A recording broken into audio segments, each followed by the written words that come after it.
이 시간 우리에게 주시는 하나님의 말씀 함께 보겠습니다. 느헤미야 2장 17절부터 20절까지의 말씀인데요. 저와 여러분이 한 절씩 교독하고 마지막 절은 함께 읽도록 하겠습니다.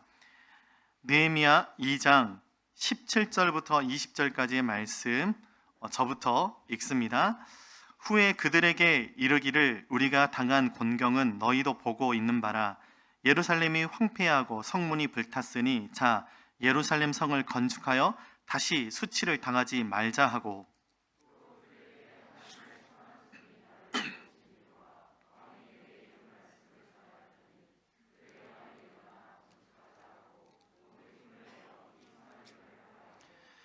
호론 사람 산발락과 종이었던 암몬 사람 도비아와 아라비아 사람 게셈이 이 말을 듣고 우리를 업신여기고 우리를 비웃어 이르되 너희가 하는 일이 무엇이냐 너희가 왕을 배반하고자 하느냐 하기로. 마지막 절 함께 읽습니다.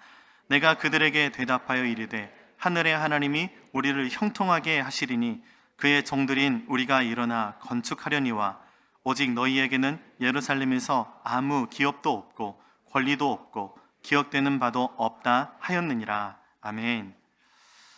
이 시간 어떤 상황과 환경에도 우리 주님께 소망을 두고 예배하며 나가는 한 분 한 분을 주님께서 기억해 주시고 또 축복해 주시기를 주님의 이름으로 간절히 바랍니다.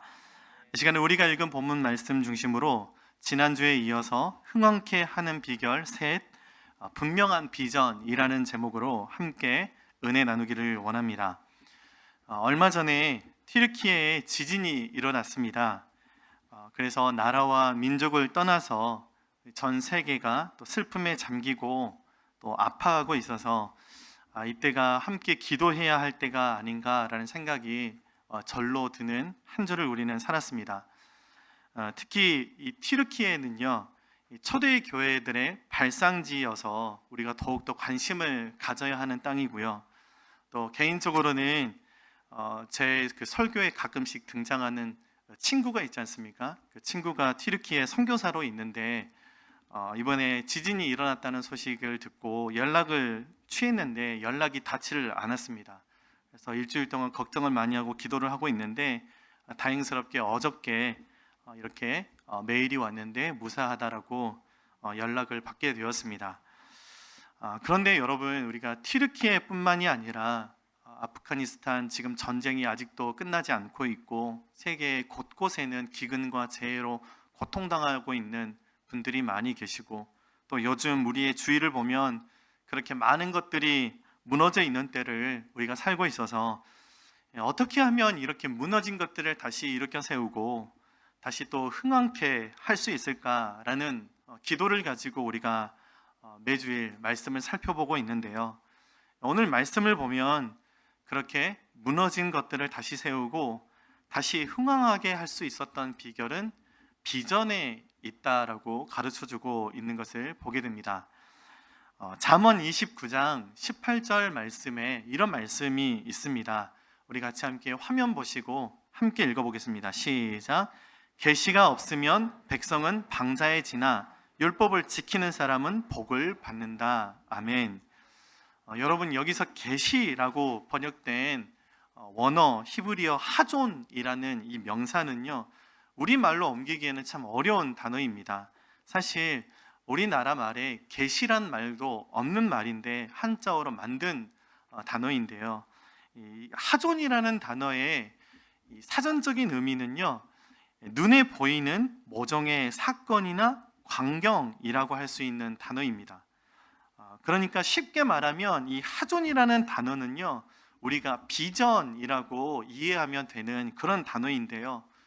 그래서 킹제임스 버전에서도 이 하존이라는 단어를 비전이라고 그렇게 번역하고 있는 것을 보게 됩니다. 그러면 여러분, 이 비전도 영어이지 않습니까? 그러면 이 비전을 또 우리말로, 순우리말로 하면 어떻게 우리가 할 수 있을까? 비전은 한마디로 하면요, 보는 것이라고 할 수 있습니다. 이 비전의 뜻을 명확하게 설명해 주는 게 우리 주위에서 쉽게 찾아볼 수 있지 않습니까? 텔레비전이 바로 그렇죠. 이 텔레비전의 정의는 사전에 의하면 이렇습니다. 방송된 영상 전파를 받아서 그 영상과 소리를 재현시키는 기계라고 되어 있더라고요. 그러니까 재현, 그러니까 보여주고 또 들려주는 그런 기계라고 되어 있다라는 것입니다. 그러니까 계시가 없으면 백성이 방자해진다라는 말씀은요, 계시가 없으면, 비전이 없으면, 보는 것이 없으면 사람들은 멋대로 살고 아무렇게나 살고 느낌대로 살고 되는 대로 살아서, 그래서 삶이 향방 없게 되는 것이고 삶이 카오스가 되어버리고 만다라는 것입니다. 여러분, 이 말씀을 반대로 말하면 힘든 상황 가운데에서도 또 그것을 이겨내고 통과해낼 수 있는, 버틸 수 있는 힘이 무엇이다라는 말씀입니까? 바로 그것이 분명한 비전이다라는 것입니다. 우리는 늘 이렇게 될 거야, 이렇게 되고 싶어 라는 나의 모습들을 그리면서, 그것을 상상하면서, 그것을 꿈꾸면서, 그것을 우리의 마음의 눈을 열어서 보면서 살아가고 있다라는 것입니다. 빌립보서 2장 13절에 이렇게 주님은 말씀하고 있습니다. 우리 같이 함께 읽어보도록 하겠습니다. 빌립보서 2장 13절 말씀, 시작. 하나님은 여러분 안에서 활동하셔서 여러분으로 하여금 하나님을 기쁘게 해드릴 것을 염원하게 하시고 실천하게 하시는 분입니다. 아멘. 하나님은 어떤 분이십니까? 하나님은 하나님이 품고 계신 그 비전을 보여주시고 또 그 비전에 동참하도록 사람들을 찾고 계시고 부르고 계시는 하나님이시다라는 것입니다. 그리고 하나님은요, 그렇게 찾아내신 사람들에게 계속해서 그 보여주시는 것들을 실제가 되도록 염원하게 하시고 그 보여주시는 것들을 성취하시는 비전어리가 되신다라는 것입니다. 성경에 등장하는 수많은 사람들을 볼 때에도 그런 것들을 우리가 보게 됩니다. 하나님께서 아브라함이라는 사람을 부르셨을 때 아브라함을 통해서 그의 후손들이 큰 민족을 또 이루고 그 민족을 통해서 온 세계가 하나님의 복을 받는 이 비전을 아브라함에게 제시해 주셨고, 또 요셉을 부르셔서 그 민족이 힘들고 어려운 때에도 그 하나님의 비전을 잃지 않고 이어갈 수 있도록 하셨고요. 또 모세를 통해서도 젖과 꿀이 흐르는 가나안 땅에 이 거룩한 하나님의 나라를 세우는 그 비전을 모세를 통해 구체화시켜 주셨던 것들을 우리는 성경을 통해서 읽게 됩니다. 그래서 여러분, 바라는 것은 저와 여러분이 그렇게 비전어리가 되시는 그 하나님께서 찾으시는 비전의 사람이 될 수 있기를 주님의 이름으로 간절히 바랍니다. 우리 옆에 있는 분들 바라보면서 이렇게 인사했으면 좋겠습니다. 우리 비전의 사람이 됩시다. 시작. 역사 가운데에서 그런 비전의 사람 한 분을 제가 좀 소개하고 싶은데요. 6.25 때 이 전도사님이었던 남편을 잃어버렸던 한 여인이 있습니다. 바로 윤학자 여사님이 그인데요. 전쟁으로 인해서 모든 것이 무너지고 있을 때 더군다나 이 외국인으로서, 일본인으로서 한국인 남편을 잃어버리고 이제 아들 둘, 딸 둘과 함께 어떻게 살아낼 수 있을까 생각하면 여러분, 앞이 막막하다 못해 끔찍하지 않겠습니까? 제가 어디서 이런 이야기를 실제로 들었는데 남편을 젊은 나이에 잃고 하루에 우왕청심은 10개씩 드시는 한 여인이 계셨다고 합니다. 그래서 제가 자꾸 아내에게 이렇게 말합니다. 있을 때 잘해.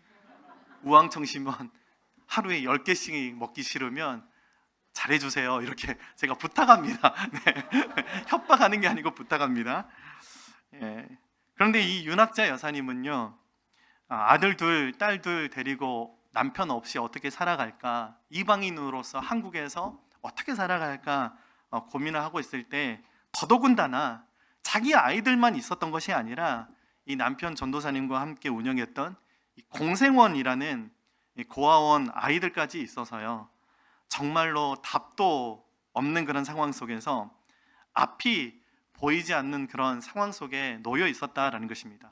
그런데 이 여사님이 그 무너진 것들을 다시 일으켜 세우고 다시 흥왕케 했다라는 것들을 너무나 우리는 잘 알고 있습니다. 그것이 무엇이었을까? 바로 그것은 비전이었다라는 것이죠. 윤학자 여사님은 계속해서 꿈꾸는 분이셨습니다. 이 아이들이 소망을 잃어버리고 꿈꿀 수 없어서 무너진 그 아이들이 다시 하나님의 꿈을 꾸게 만들고, 그렇게 하나님의 나라가 이 아이들을 통해서 일어나는 것들을 믿음의 눈을 열어서 계속 보고 계셨던 것입니다. 그렇게 하나님의 나라가 이 아이들을 통해서 이루어질 것들을 비전으로 삼았기 때문에 그 시간들을 버티고 견디고 이겨낼 수가 있었다라는 것입니다. 제가 그것을 왜 잘 알고 있냐 하면, 제가 한국에서 사역하던 곳이 이 목포라는 지역이었고, 그 공생원이 목포에 있습니다. 유달산 산기슭에 있는 공생원인데, 그래서 사역하던 교회 청년들과 함께 한 달에 한 번씩 그 공생원 정기적으로 방문해서 섬길 수 있는 기회가 있었습니다. 아이들과 함께 예배하고 게임도 하고 또 피자도 먹고 치킨도 먹고 했었기 때문에 제가 너무나 잘 알고 있습니다. 그 윤학자 여사님이 믿음의 눈으로 보았던 그 비전이 실제가 되고 있었던 것을 저는 참 목도할 수 있어서 감사한 시간들을 보냈었는데요.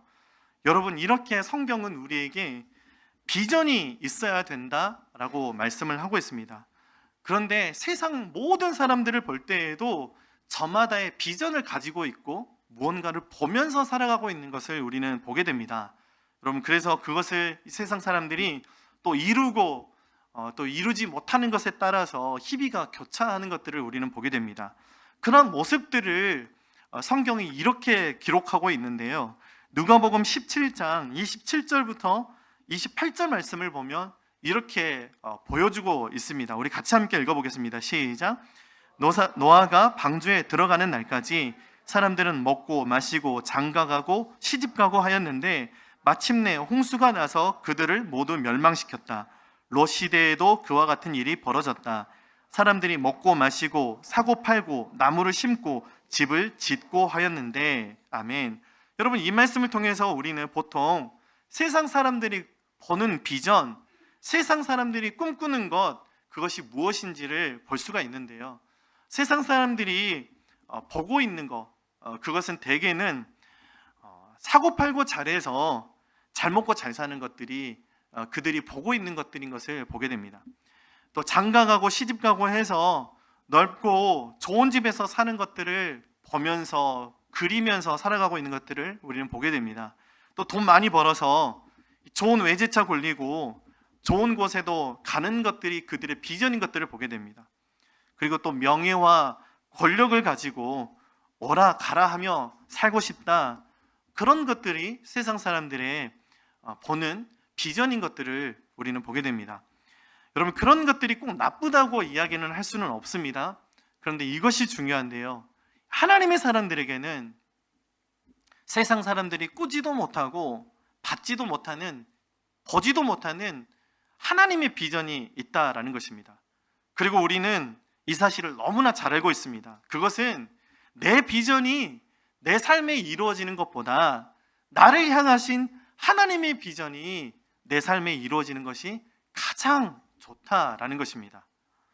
여러분, 그러면 하나님의 이 비전이 무엇인가가 참 중요해지는데요, 그것을 한마디로 하면 하나님의 나라라고 할 수 있습니다. 다시 말하면 하나님의 비전은 무엇입니까? 하나님의 나라이다라는 것입니다. 그 하나님의 나라가 어떤 나라인지 그림 언어로 잘 보여주는 히브리 민요가 있는데요, 한 번쯤 들어보셨을 만한 찬양이실 텐데 가사를 제가 한번 읽어보도록 하겠습니다. 사막에 샘이 넘쳐 흐르리라. 사막에 꽃이 피어 향내 내리라. 주님이 다스리는 그 나라가 되면은 사막이 꽃동산 되리. 사자들이 어린 양과 뛰놀고 어린이들 함께 뒹구는 참 사랑과 기쁨의 그 나라가 이제 속히 오리라. 사막에 숲이 우거지리라. 사막에 예쁜 새들 노래하리라. 주님이 다스리는 그 나라가 되면은 사막이 낙원되리라. 독사굴에 어린이가 손 놓고 장난쳐도 물지 않는 참 사랑과 기쁨의 그 나라가 이제 속히 오리라. 여러분, 우리의 꿈이 무엇입니까? 그렇게 주님이 다스리는 나라, 그 하나님의 나라에서, 그래서 기쁨과 소망이 넘치는 그곳에서 살고 싶은 것이 우리의 꿈 아닙니까? 그렇게 주님이 오셔서 이루신 나라, 다시 오셔서 완성하실 그 하나님의 나라, 주님이 다스리시는 그 나라가 우리의 비전이 되어야 한다라는 것입니다. 오늘 말씀을 보면 느헤미야가 그렇게 하나님 나라의 꿈을 꾸는 한 사람으로, 하나님 나라라는 그 비전을 보는 한 사람으로 등장하고 있는 것을 말씀을 통해서 우리는 보게 됩니다. 당시에 이스라엘 사람들의 가장 큰 문제는요, 바로 그것이었습니다. 하나님의 나라라는 이 비전을 잃어버린 것이었습니다. 나만 잘 먹고 잘 살면 되지라는 그런 이기주의, 또 가지지 못한 사람들에게서는 더 착취하고 가진 사람들이 더 가지려고 하는 이런 탐욕주의로 물들어서 이스라엘 사람들이 하나님의 백성임에도 불구하고 세상 사람들처럼 똑같이 살아가고 있었던 것이 문제였다라는 것입니다. 그때 느헤미야가 그 이스라엘 백성들을, 꿈을 잃어버리고 비전을 잃어버린 그 이스라엘 백성들에게 비전을 함께 나누고 있습니다. 하나님의 나라의 회복이라는 그 비전을 나누고 있는데요, 느헤미야 2장 17절 말씀을 보면 이렇게 기록하고 있습니다. 우리 같이 함께 세번역 성경으로 읽어보겠습니다. 시작. 이렇게 돌아보고 난 다음에 나는 비로소 관리들에게 말하였다. 여러분이 아는 바와 같이 우리는 지금 어려움에 빠져 있습니다. 예루살렘은 폐허가 되고 성문들은 불탔습니다. 이제 예루살렘 성벽을 다시 쌓읍시다. 남에게 이런 수모를 받는 일이 다시는 없어야 할 것입니다. 아멘. 여러분, 그렇게 비전을 나눴는데 문제는 느헤미야가 그렇게 무너진 것을 다시 세우고 다시 흥왕하게 하려고 했을 때 이 방해하는 세력들이 가만히 있지를 않았다라는 것입니다. 어떤 비전이든지 어려움 없이 순조롭게 이루어지는 경우는 단 하나도 없는 것 같습니다. 그래서 비전이 클수록 비례해서 부딪히는 문제도 많아진다라는 것입니다. 이것을 왼수 비례의 법칙이라고 부릅니다. 그러니까 잘 믿어보려고 하면, 열심히 신앙생활 해보려고 하면, 이제 하나님 뜻대로 좀 살아보려고 하면 꼭 옆에서 방해하고 힘들게 하고 못 살게 구는 왼수들이 생긴다라는 것입니다. 변하지도 않는 진리와도 같은 이 법칙이 바로 이 왼수 비례의 법칙인데요, 원래 있는 말이 아니라 제가 오늘 말씀 준비하면서 한번 만들어 봤습니다. 여러분, 그렇게 느헤미야가 예루살렘 성벽을 재건하려고 했을 때 이 왼수 비례의 법칙이 적용이 됩니다. 호론 사람 산발락과 그리고 암몬 사람 도비야 그리고 아라비아 사람 게셈이 힘을 합쳐서 이 성벽 재건하는 것을 방해했다라는 것입니다. 유다 백성들이 무너진 것을 다시 일으켜 세우려고 한다는 이 소식 듣고 크게 분노하고 또 비웃었습니다. 그 모습을 느헤미야 2장 19절에서는 이렇게 묘사하고 있는데요, 우리 세번역 성경으로 함께 읽어보겠습니다. 시작. 그러나 이 일이 호론 사람 산발락과 종노릇을 하던 암몬 사람 도비야와 아랍 사람 게셈에게 알려지니 그들은 우리에게로 와서 당신들은 지금 무슨 일을 하고 있는 거요? 왕에게 반역이라도 하겠다는 것이요? 하면서 우리를 업신여기고 비웃었다. 그리고 이제 그 업신여김과 비웃음을 아주 구체적으로 이야기하고 있는 것을 보게 되는데, 느헤미야 4장 1절부터 3절까지 말씀입니다. 우리 같이 함께 읽어보겠습니다. 시작. 우리가 성벽을 다시 쌓아 올리고 있다는 소식을 들은 산발랏은 몹시 분개하며 화를 내었다.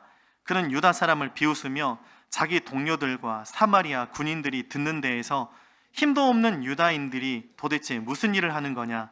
이 성벽을 다시 쌓는다고 여기에서 제사를 지내겠다는 거냐? 하루 만에 일을 끝낸다는 거냐? 불타버린 돌을 흙무더기 속에서 다시 꺼내서 쓸 수 있다는 거냐 하고 빈정거렸다. 그의 곁에 서 있는 암몬 사람 도비야도 한마디 거들었다. 다시 쌓으면 뭐랍니까? 돌로 성벽을 쌓는다지만 여우 한 마리만 기어 올라가도 무너지고 말 겁니다. 옆에서 거드는 사람이 더 꼴보기 싫죠. 여러분, 이렇게 하나님의 비전을 이루려고 하면 이것을 조롱하고 비웃는 사람들이 꼭 생긴다라는 것입니다. 그것도 아주 가까이에 있다라는 것입니다. 너가 할 수 있을 것 같아? 너가 주제 파악 좀 해라 라고 하면서 의욕을 꺾으려고 합니다. 이런 말들 들으면 어떨 때는 오기가 생기기도 하지만 또 한편으로는 내가 괜한 일을 하는 게 아닌가 하는 그런 생각이 들기도 합니다. 그리고 이런 고민에 빠지게 되다 보면 위험 부담을 지지 않으려고 또 포기하기 쉽습니다. 그런데 여러분, 이때 우리가 기억해야 될 것이 있습니다. 바로 그것은 오늘 말씀에 숨겨져 있는데요. 하나님이 주신 비전은요, 반드시 하나님이 이루신다라는 것입니다. 느헤미야 2장 20절 말씀인데요. 우리 같이 함께 세번역 성경을 읽어보겠습니다. 시작. 내가 나서서 그들에게 대답하였다. 하늘의 하나님이 우리를 위하여 이 일을 꼭 이루어 주실 것이요, 성벽을 다시 쌓는 일은 그분의 종인 우리가 해야 할 일이요, 예루살렘에서는 당신들이 차지할 몫이 없어, 주장할 권리도 기억할 만한 전통도 없어. 아멘. 뭐라고 느헤미야가 고백합니까? 하늘의 하나님이 우리에게 하나님의 비전을 꿈꾸게 해주셨으니 그 일은 우리가 이룰 것이 아니라 우리는 동참할 뿐이고 그 일은 반드시 하나님께서 이루어 주십니다 라고 고백하고 있다라는 것입니다. 그러니 여러분, 비전의 시작은요 하나님이시고, 비전을 세우는 과정도 하나님이시고, 비전의 끝도 하나님이다라는 사실입니다.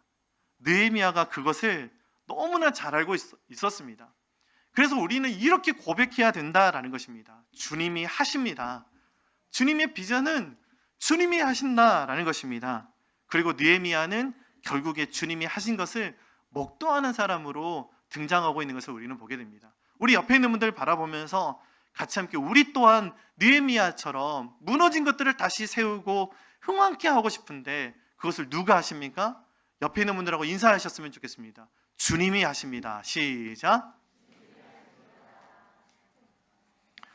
여러분, 느헤미야는요 그렇게 비전의 주체가 되시는 하나님을 바라보고 의지했습니다. 우리가 하면 안 될 수 있죠. 우리가 하면 중도에 포기할 수 있죠. 그런데 주님이 하실 것입니다. 원수들의 공격에, 이 원수들의 페이스에 느헤미야는 말려들지 않았습니다. 그리고 느헤미야는 이것을 하기로 선택했습니다. 바로 그것은 비전에 집중하는 것이었습니다. 한국이 세계 최고의 실력을 자랑하는 운동 종목이 있습니다. 잘 아실 텐데 양궁이 그것이죠. 양궁은요 고도의 집중력이 필요한 경기입니다. 그래서 양궁 선수들은 이 집중력을 높이기 위해서 한국에 또 특별히 이런 연습법이 세계적으로 유명해지게 되었는데, 이런 훈련들을 한다고 합니다. 어떤 악조건 속에서도 집중력을 흐트러뜨리지 않기 위해서 연습할 때 꽹가리를 치고요, 북을 치고요, 확성기 틀어놓고 소음을 일으키고 일부러 막 그러면서 야유 퍼붓는 소리 녹음해서 확성기로 틀어대면서 그렇게 연습을 한다라고 합니다. 그래서 집중력을 어떤 상황과 환경에도 잃지 않고 관역을 맞추는 훈련을 한다라는 것인데요, 비전도 마찬가지다라는 것이죠. 비전을 이루어가는 과정에서도 이것이 집중력이 필요하다라는 것입니다. 주변에서 어떤 소리가 들려도 여기에 마음 빼앗기지 않고 비전에 집중하는 것입니다.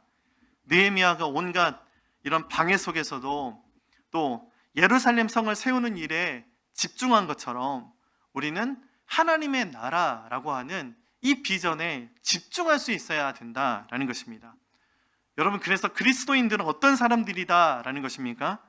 그리스도인들은 그 비전이 하나님의 나라인 사람들인 것이고, 하나님 나라라는 그 비전에 집중할 수 있는 사람들이 되어야 된다라는 것입니다.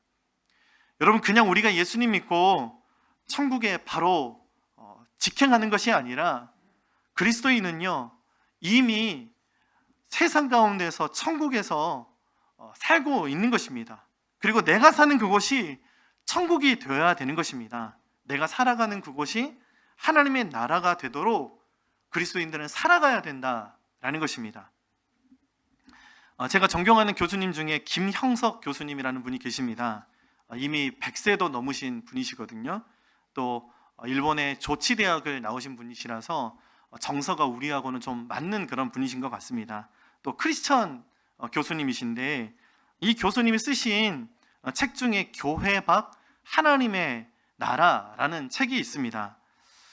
그 책에서 이 교수님이 신앙이 무엇인지, 우리가 어떻게 살아가야 되는 것인지 정의를 한마디로 해주시는데, 어떤 신학자가 정의하는 것보다 너무나 깊은 은혜가 되고 또 저에게 큰 또 긴 여운을 주는 그런 정의였는데요.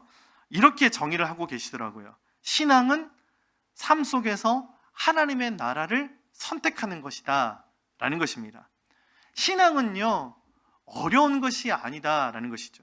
우리가 살아가는 그곳에서 하나님의 나라를 꿈꾸고 우리가 살아가는 그곳이 하나님의 나라가 되도록 늘 하나님 나라의 중심이 되는 주님의 그 다스림, 주님의 그 뜻 안에서 살아가는 것을 애쓰며 노력하는 것이 바로 신앙이다라는 것입니다.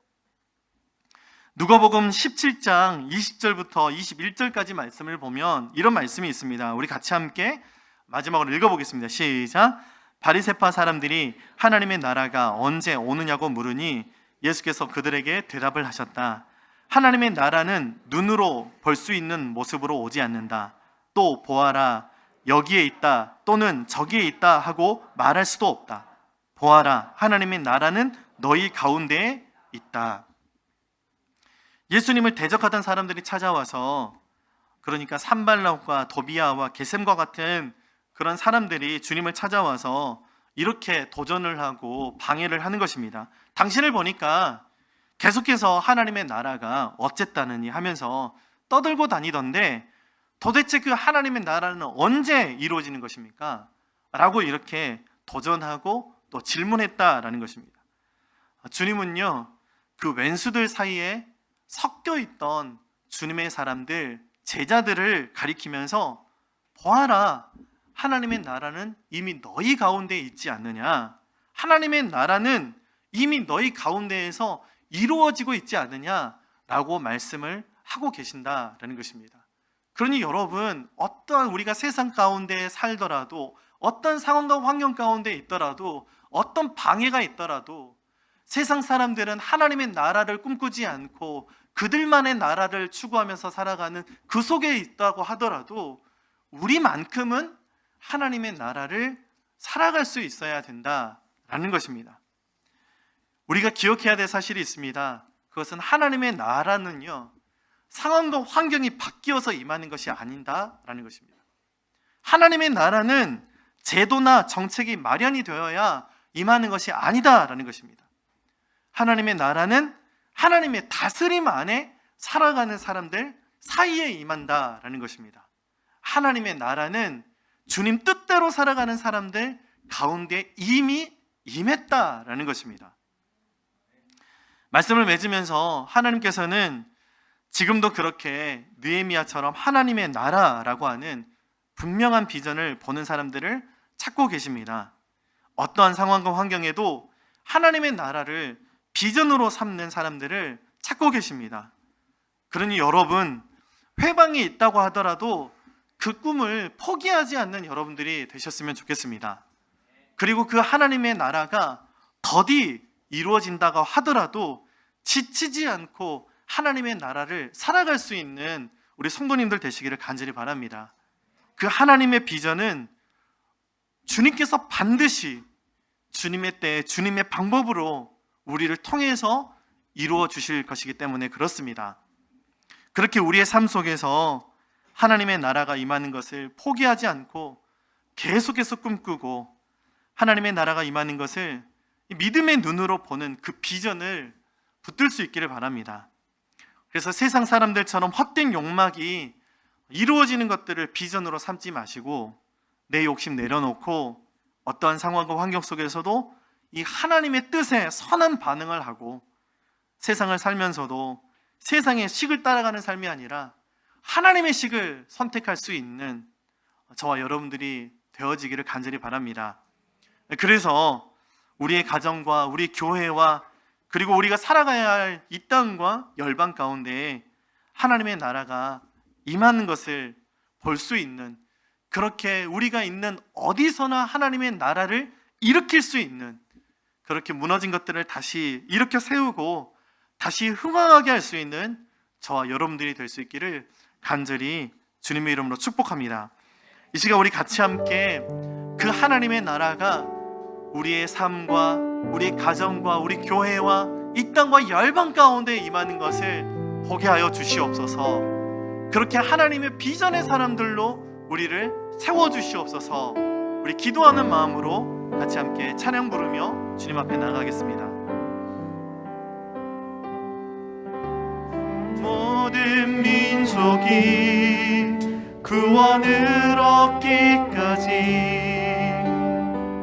쉬지 않으시는 하나님, 주의 심장 가지고 이제 우리 일어나 주 따르게 하소서. 세상 모든 육체가 주의 영광 보도록 우리를 부르고 계십니다.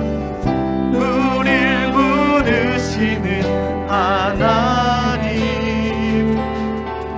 주의 손과 발 되어 세상을 치유하며 주 섬기게 하소서.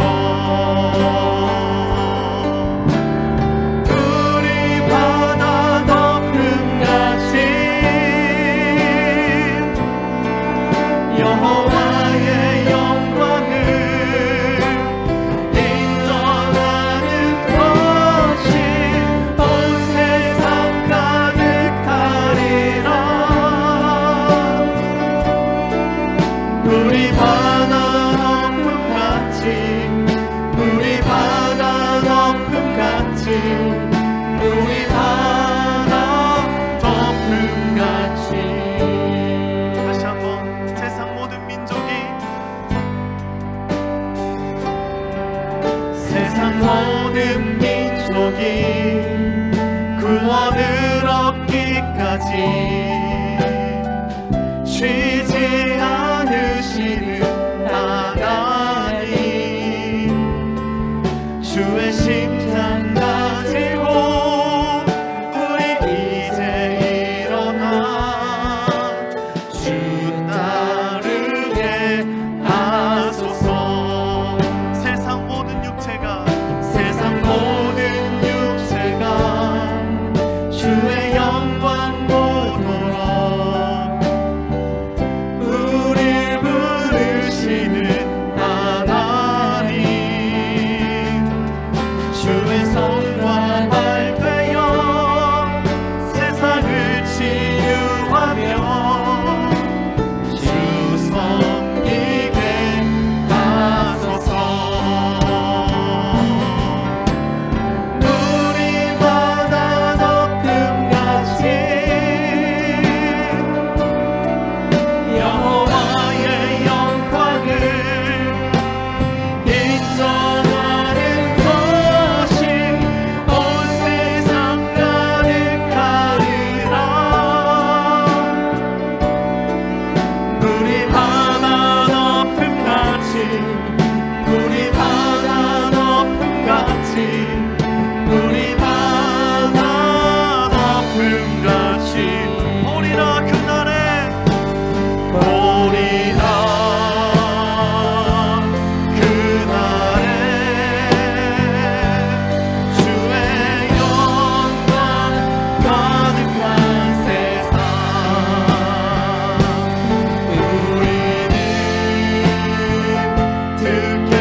마지막으로 두 손 높이 들고 우리 바다 높음같이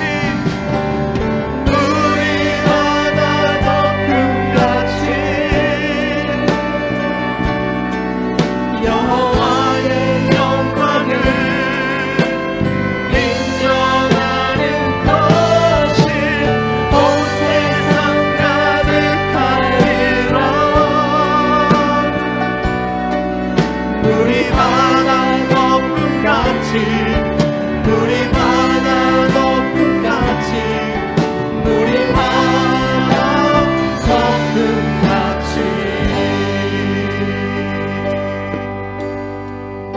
이 시간 우리 같이 함께 기도하며 나갈 때에 하나님, 우리 가정과 교회와 이 땅과 열방 가운데 하나님의 나라가 임하는 것을 보게 하여 주옵소서.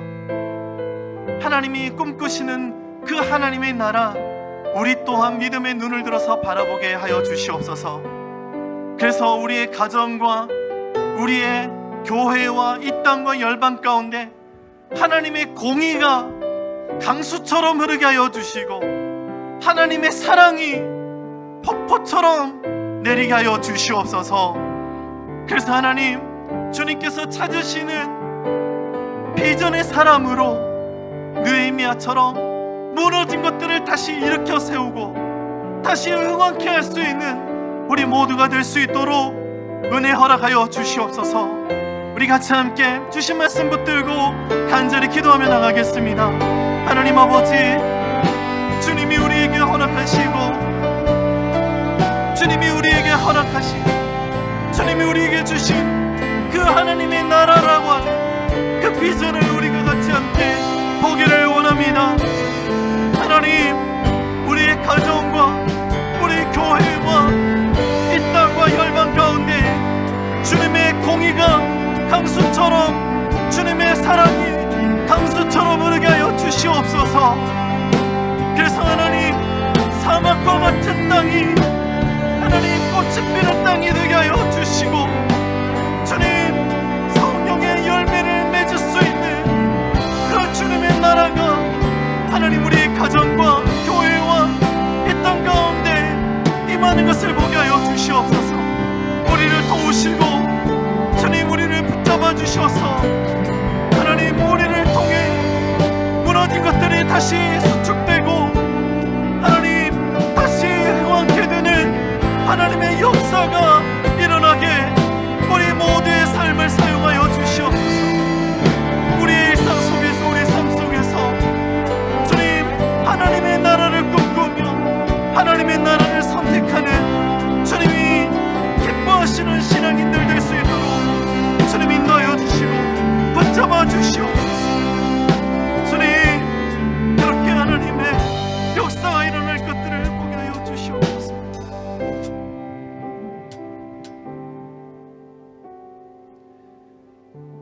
하나님 아버지, 간절히 기도하는 것은 느헤미야처럼 비전의 사람이 되어서 무너진 것들을 다시 수축하고 다시 흥왕케 하는 우리 모두가 될 수 있도록 은혜를 허락하여 주시옵소서. 주님의 나라가 임하는 것을 보게 하여 주시고 우리의 가정과 교회와 이 땅과 열방 가운데 주님의 공의와 주님의 사랑이 강수처럼 흐르게 하여 주시옵소서.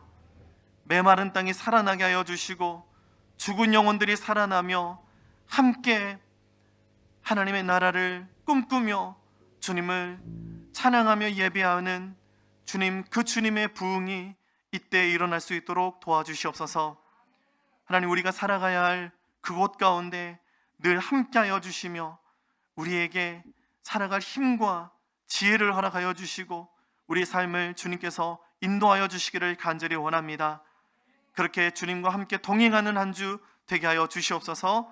감사드리며 예수 그리스도의 이름으로 기도드립니다. 아멘.